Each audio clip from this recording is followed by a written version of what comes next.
going, everybody? Welcome back into another video, and today is a different kind of video, one that I talked about on some of my live streams and things like that. I had asked my viewers, so y'all that are watching this, did you want, like, I don't know, like a film criticism 101, like my strategy, how I dissect film, how I look at film, what I go through type video?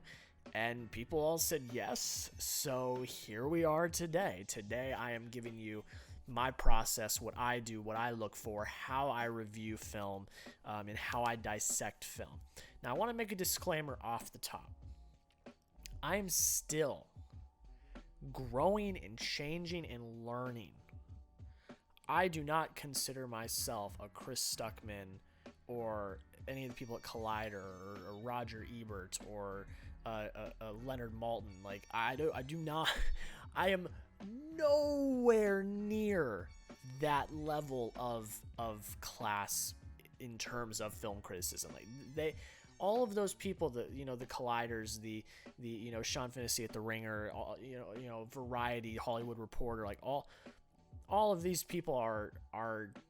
This is what they do. Like this is their life, and they have taken classes, and they have gotten degrees, and they have made films themselves. Like they are legends. They are the people I look up to. They're the people I read and watch and consume and try to learn from. So just want to put the disclaimer out there at the top. This is my personal strategy. This is how I do it. I'm not saying this is the way. I'm saying this is how I do it. I just wanted to put that out there up front because everyone has different ways of how they dissect film. Every film critic is different. They've got different ways that they look at the films. But I thought I would give my 2 cents and tell y'all how I look at film. And I hope maybe I can help some of you guys. So I'm going to do it a lot like the YouTube one, where I just give you a lot of tips and tricks and kind of tell you my approach, when I go into the movie theater and I'm going to watch a film. So I think let's just get into it. The first thing that I do is, I'm going to start with what I do when I'm actually watching a movie. And I'm going to say specifically in theaters, because yes, I stream a lot. A lot of the screeners that I get are streamed, and I tend to hold the same standards. But a majority of the films that I'm going to review, I am going to see in a theater. So I'm just going to say it in the vacuum of I'm going to a theater. The first major thing that I do, no distractions. I am a complete turn off phone guy. I know people are like, just put it in do not disturb. But put in do not disturb, I am still going to be tempted to check it at some point in time. Check the time, check if I've got any notifications. That temptation is there. So when I go in completely turned off, because I want to fully understand and visualize and watch what is being put on the screen. So no distractions. I don't eat, I don't drink anything. It's not necessarily for a no distraction. I think you're able to eat or drink with that, but really it's just for me to avoid having to go to the bathroom, because I have a very small bladder, and if I drink anything, guaranteed at least once while in the runtime of that movie, I'm going to have to get up and go to the bathroom, and I'm going to miss key parts of the film. So I don't do any of that. I go to the bathroom right before I go in. I don't drink or eat anything, and I turn off my phone, no distractions. Actively pay attention. Now, I know that this seems a little self-explanatory. I understand that, but you'd be surprised, just sitting back and dozing off and, kind of just getting into a faded kind of sense of watching the film. When I am in a film, I am actively breaking down scenes, breaking down performances in my head like I would in a written review or a filmed review, a video review on YouTube. I am already formulating in my head what I want to say. So therefore, I am actively listening. There are certain things that I grade, and I will get into my movie grading system at the end of this video, but I have the certain categories I look for. So I am actively looking for those categories, seeing how I would rate those certain categories throughout the film. I am actively watching, actively listening, looking at every aspect of the film. I used to grade pretty much solely based off of entertainment. That's not a way to grade a film, because a film can be really entertaining, and it can be a really bad film. That just happens. So I have had to grow and adapt and change, and now I actively listen and watch and dissect in a way, for the way that I review film. Excuse me, tired. Been filming a lot of videos today. Dissect more than just your normal thoughts. That's my next tip. And it really comes down to you, the person that's doing the reviewing. What is your system?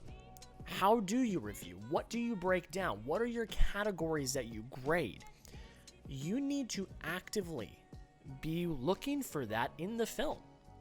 Now, I'm not saying you need to scribble a bunch of notes and do that. I don't take notes in film. I saw, I forget his name, but he's been doing film criticism for decades now. And he said, I have never once brought a notebook into a movie theater.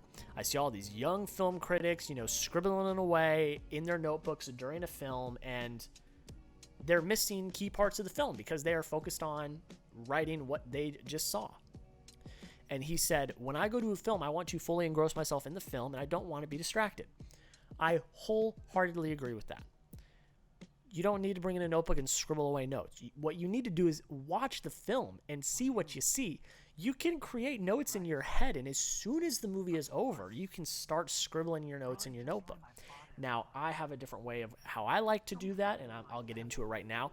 I like to let the film simmer, because usually with recency bias and things like that, I may grade a film higher than I actually think it is. So I will tend to sit down through the credits for a little bit. I'll type out my initial thoughts. I'll think about it a little bit. And then I will put out my general thoughts on Twitter and on social media. Do that pretty much right away. And then I will leave the theater, walk to my car, and either when I get into my car, I will start writing down my notes, or I will drive all the way back to my apartment, really think about the film, and then start writing down my notes in my notebook. So I do have a notebook. I think most critics have a notebook. And it's just each page is a film. Literally, Snake Eyes is right here. I'm going to see Joe Bell tonight. Joe Bell is already right there. So I do have a notebook. I do have a review notebook that I write in, but I don't write in the theater. I wait, I let it simmer, I get my full thoughts in, and I truly think about the film. I do not let emotion and recency bias get to me. I think about the film before I put in my actual thoughts, because there has been times in the past where I have jumped the gun and I've said, this is an incredible film, and I ended up not really being as favorable on it in the future. So think about it. Don't jump the gun. Take your time. Take your time before you're truly going to rate a film and write your full thoughts on a film. That is what I would say. So let it simmer. Dissect. Have a strategy. Have a plan. What are you going to look for? What are you going to watch? Now, a lot of my strategy is really asking you questions.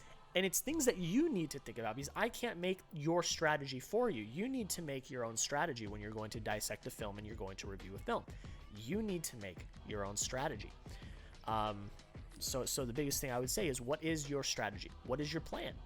How are you going to dissect the film? What are you specifically looking for in the film? That's what I would say.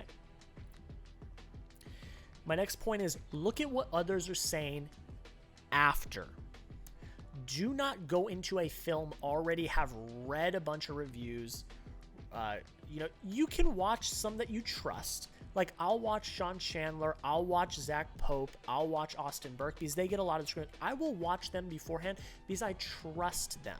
I trust what they're going to say. I trust that they're going to come into it impartial and give their thoughts. You can do one of two things. You can either watch and listen to those reviews beforehand, but also understand that it is their opinion, it is not yours, which is what I tend to do. I will go on Letterboxd and look at reviews. I will watch some reviews, read some reviews before I go into a film, because I realize that it is their opinion, it is not mine. I will go in and make my own opinion. Or if you feel like you can't do that, if you feel like you will be swayed, wait till after. Wait till after you have seen the film. This is especially. I'm not talking about people that are just going to watch movies. Like if you're here, first off, hey, thanks. And you don't plan on critiquing film or being a film critic. If you don't plan on doing that, then yeah, watch all the reviews you want. I mean, make your own thing. But I'm talking specifically people that may potentially want to be film critics, may potentially want to write or make videos about films that have come out. You need to be in the mindset that people will have other opinions than you. You need to make your own. And that's how I do it. You know, like I watch and read and listen to reviews before I go into films all the time. But I always go in with the same notion. I need to make my own opinion. I need to have my own approach, which is what I do. I try to be as unbiased as possible.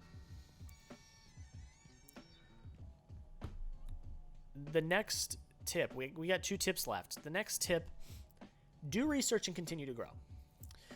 So I said earlier, when I first started doing this about 2.5 years ago, I pretty much judged it based on entertainment. Did I like it? Was it cool? You know, very novice at the time.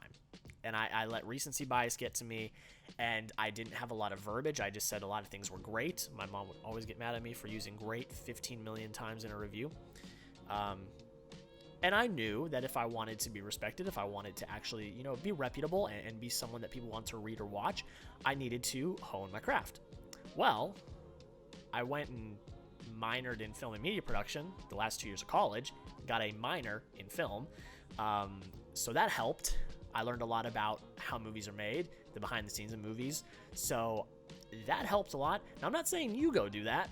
That is a choice you can make in college or whenever you get there. But that is a route I took. Ended up getting a minor in film. And I read a lot of books about film. I do not have them with me right now. They are on my bedside table, but I have 5 or 6 books about how to be a film critic or how to examine film. There's one right here under the pops back there that talks about being a film critic. So I am always learning. I am always growing. And I'm also always watching others, seeing what they do, seeing how they dissect film, seeing what's important to them. Now, obviously, like I said, I'm going to make my own strategy, but that doesn't mean you can't get inspiration and look at other people and see how they do it. Why not?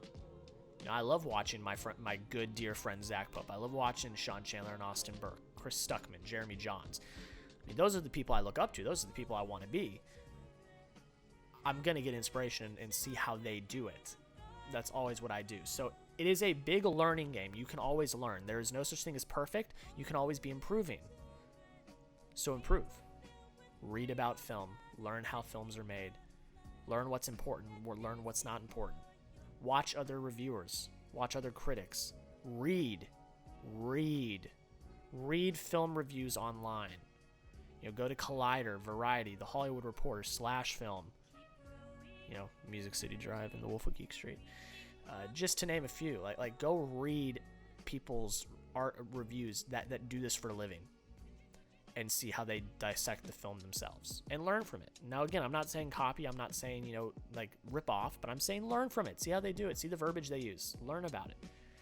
That's kind of the most important thing you can do. And the last and most important tip is be honest with yourself. There's been multiple times where a film has been really hated, and I have felt like, and I've gone in and really enjoyed it, and I felt like, God, well, but can I find a reason to not like it because everyone else doesn't like it? No. Did you like the film? Talk about why you like the film. Be true to yourself. That is the thing, in the end, that is the most important. Be authentic. Be true. Don't give a bunch of BS. People are not going to respect you if you just try to appease the masses. You take risks. If you go against the masses, you're going to gain respect because you're giving your actual truthful opinion. That's the most important thing you do. Be true to yourself. And there you go. Those are my tips. That's how I do it. And now I will get into the way that I grade films. I'm going to go through this quick. I'm not going to go through this very, very slowly because we are already almost at 15 minutes. If you are still here, type cool in the chat. I don't know. Type something. Say I'm still here. I don't know. At 15 minutes. But let's get into it. So this is new. I have added a few categories. I have re-weighted some of these categories literally right before I started filming this. So this is new. I'm pretty much unveiling my new movie rating system. We still do 1 to 100. That's how we do it. But the point systems and point weights are different, and I've added a few categories. The first one is entertainment. Like I said, entertainment is still important to me. Did I have a good time with the film? Did I enjoy the film? Yes. That is still important to me, but instead of being 95% of how I grade a film, it is now 15%. It gets 15 points. 15 points for entertainment is what I grade entertainment. Performances. The second probably most important thing, in my opinion, for a film is if the performances are sound. If the actors on screen are doing the job they have been brought in to do. That is also 15 points. 15 points for performances. The writing. If a film is poorly written, it's just not as good. Snake Eyes. This one has been bumped up. It was 10 points, now it is 15. Because I have seen now that writing really can make or break a film, and it is very important. So I give writing a 15 points. Direction, 10 points. I think a director can make or break a movie as well. I do not think it is as important as the writing of the performances, but it is still very vital. And again, some directors can make a film special. Denis Villeneuve, Quentin Tarantino, Wes Anderson, Christopher Nolan, Steven Spielberg, Akira Kurosawa. You know, they got that touch. Emotion. This is one that's very important to me personally. It may not be as important to everyone else, but to me, it is important. If a film can elicit the emotion it is setting out to elicit, and it makes me feel the way that they are intending, it's important. 10 points. 10 points for emotions. Cinematography. Y'all know I'm a big cinematography guy, so I'm a little biased on this one. This one might be a bit of a stretch, but I do give cinematography 10 points. I think if a film is really good to look at, if there are new and inventive shots, I think that can make a film much more pleasurable than it might have been. So 10 points for cinematography. This is a brand new category right here. Sound. And I realized watching Snake Eyes, really, to be honest, that sound is important. The sound design, you know, the way that sound is edited is very important. So I'm giving sound 5 points. 5 points for sound. We're getting into the 5-pointers now. 5 points for sound. The score. God, we all have our favorite movie scores. And these can act as characters on their own in film. So I gave score 5 points. Pacing. Y'all know I'm a stickler for pacing. 5 points. Rewatchability. This is kind of a wild card one. This one kind of goes into all the factors of the film. You know, if any of these other categories score really low, I may not want to rewatch the film. Does it have a rewatchability factor? 5 points. So it's not the end of the world if it doesn't get a bunch of points in rewatchability. It's only worth 5 points. And then the automatic 5 out of 5 points. Every film, no matter how good or bad it is, automatically gets 5 points. The reason why is through my study at Arizona State and through all of the learning I've done, I have seen and I know how truly difficult it is for a film to get made. It is not easy. And I have the utmost respect for anyone in the industry that can get their idea made, that can get their film done. So for that, every film gets 5 out of 5 points. I will never rate a point. I will never rate a film 0 out of 100.